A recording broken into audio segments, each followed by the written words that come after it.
I'm Brigham Larson with Brigham Larson Pianos. This is a 19th century Schubert that we just rebuilt for a sweet older lady. And if I think I mentioned it in the before video of this one, but I'll mention it again. She said that this is the most that she's spent on anything other than a tractor. She's a sweet lady from kind of rural Utah, and I would assume that her husband was a farmer of some kind, or they worked the land. So this was a massive investment, I guess, in the future for her, of the future of her family. She's of course not going to be around too much longer, a decade maybe, but this piano is going to outlast her by many, many, many decades, and so she's investing in her heirloom that she grew up with, and she wants to now make that heritage endure for through the next generations. So beautiful thing that she's doing, and this piano turned out great. We ended up doing a full restoration on the guts, and we did kind of our mid-level refinishing. So the way I describe our mid-level refinishing is that if you were to look at it from a little bit of a distance, maybe I don't know 10 feet or so, it looks like it's perfect, but when you're right next to it, you can see that there are some little details that are not attended to, but it's still, I mean, it looks great. It's even hard to see the details that aren't perfect. She requested that we keep the ivory original, which we've done. About half the people that we do pianos for, that we restore their pianos, they ask us to keep the ivory original, even though it has things like these chips here, has what, maybe, I don't know, half dozen or so, and it has this big crack there. These are the keys that Grandma touched, so she asked us to leave those original. But the inside is totally rebuilt. We'll get to that in just a second. Check out the pedals. That's my son that did that here. We've got a plating shop where he does all of that work, and he does beautiful, beautiful work as a knowledgeable chemist. We put a replica decal on there, and we've got all of these other hardware pieces, all beautiful and polished, and those are original, just looking like they're brand new. And same with the sharps. Sharps are also original. Okay, let's check out the inside. That's where the real magic happens. Probably, no, I don't know, 80%, maybe even more of the work that goes into the piano is on the guts, after all.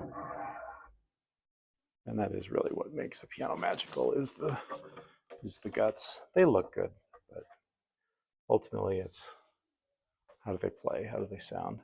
And this one, totally restored. So if you can imagine, I think 18, I didn't look it up before making this video, I'm pretty sure 1890, something like that. So if you can imagine a 130-year-old object, what 130-year-old objects do we actually own? Very, very few. Maybe a piece of art, maybe a piece of jewelry, a ring or something, but especially something mechanical like this. Sometimes people have sewing machines that are this old, but I can think of very, very few things from 1890 that people keep and still use for that matter for their original intended purposes. Sometimes maybe someone will have like a butter churn on their shelf as kind of a I don't know, piece of decor, kind of a nod to the past, but they're not actually using it to churn butter. And also it is mechanical, but nowhere near this level of mechanical. It's just kind of a crank and, I don't know, some gears or whatever, paddles. Whereas this is highly, highly mechanical, and it's totally restored, 1890, 130 years old, and it's beautiful. Plate has been refinished, and we've got and I love that. I just love that the way the plates look when they're done. I feel like that is truly the finishing touch. I don't really feel like a piano can fully claim to be restored if the plate isn't refinished, and especially refinished looking this good. I mean, I guess it can. Ultimately, like I said, it's functionality that matters. But when you compare it with how plates look when they come out of the piano like that, it's hard to argue with plates that then look like this. That's an upright. This is an upright. So those are massive, massive difference. And that's an automotive paint that is a two-part epoxy, so it's very hard and very durable, very shiny and smooth also, which I think is a big part of the beauty. And we've got new tuning pins and new strings. All the tuning pins are torqued to between 100 and 120 pounds of torque, which is the amount that you want, not too loose, not too tight. And all of these are also original, all of the screws and these big bolts, but they've been polished up to look like they're brand new. We also installed this. She specifically requested that we rebuild her banjo bar. It didn't have this middle pedal here when it originally came in, but she remembered as a child that it had a banjo bar, and so she wanted us to create one. So we found this little rail just kind of in our spare parts. We've got pretty good store of spare parts, and we're reasonably well organized. So, which for pianos is not easy. And so we found that in the spare parts, and then rebuilt this. Just found some felt and basically just cut that and then fastened these little tabs on, and that gives kind of this rinky tink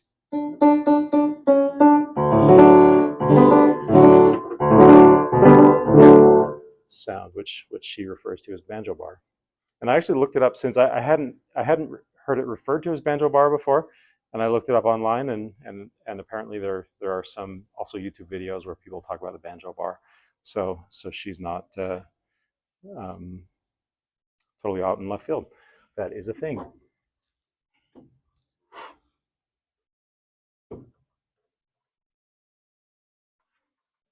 Okay, then down here we've rebuilt all the trap work.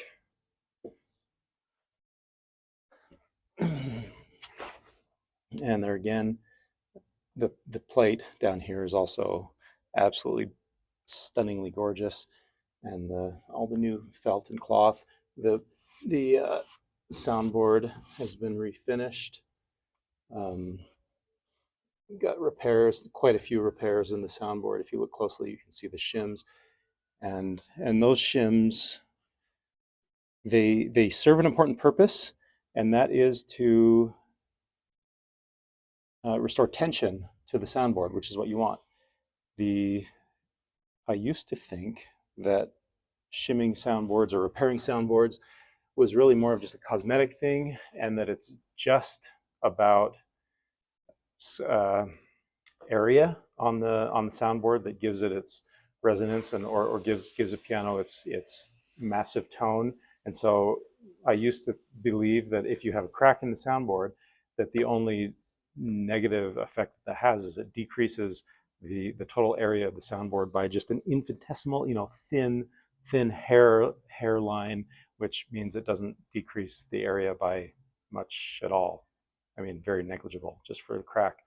But as we've done more and more of these, and we restore about 100 pianos a year, so I'm getting a pretty good sample size here.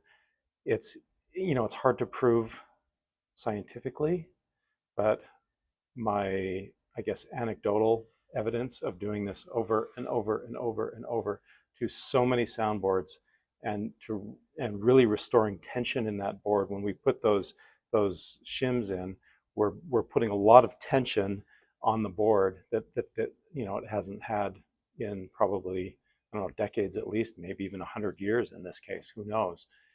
And then we put that in,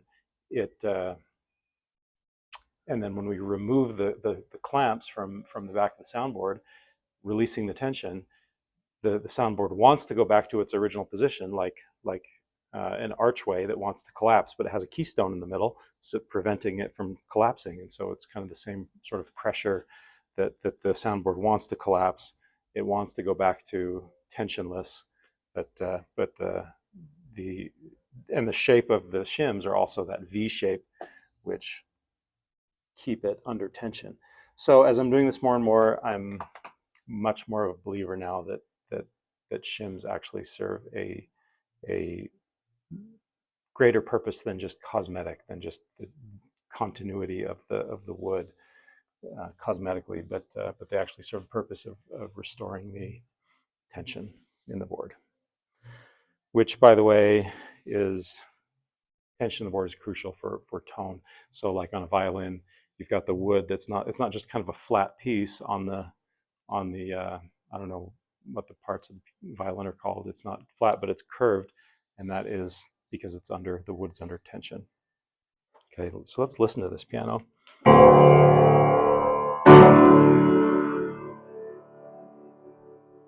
Nice.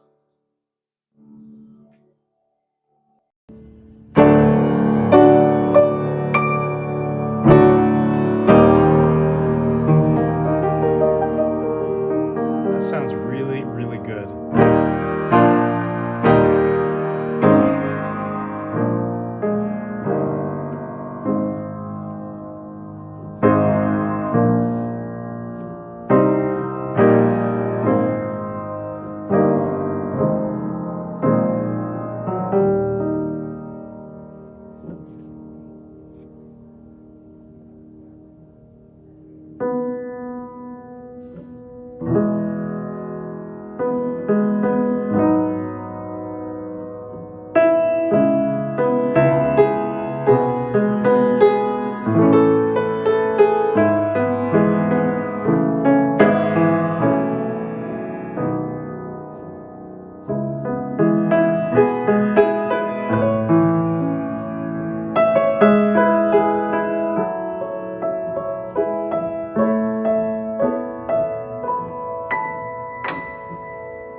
Beautiful, beautiful tone.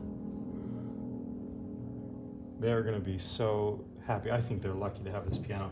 Let's do one more.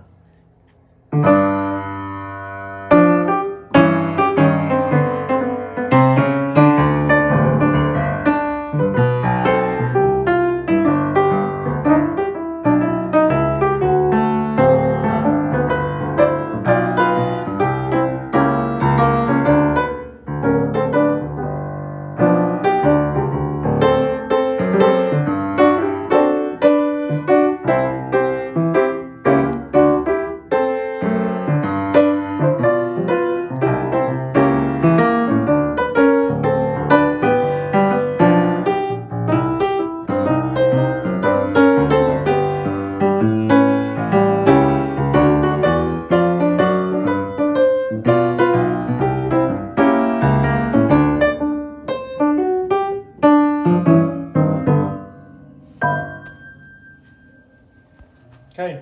Oh, I guess I could play a little bit with the banjo bar.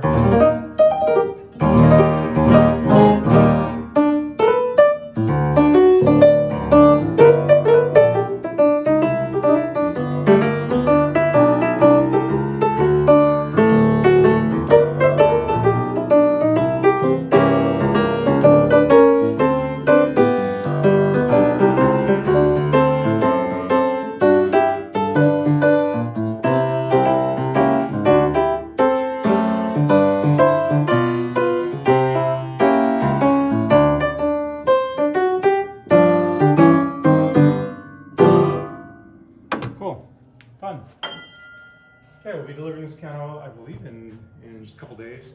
So, and the owner of this piano, the son of the older lady, is going to be coming in literally like an hour after I make this video. So I think the whole family is going to be very, very pleased with this work. Thanks for watching.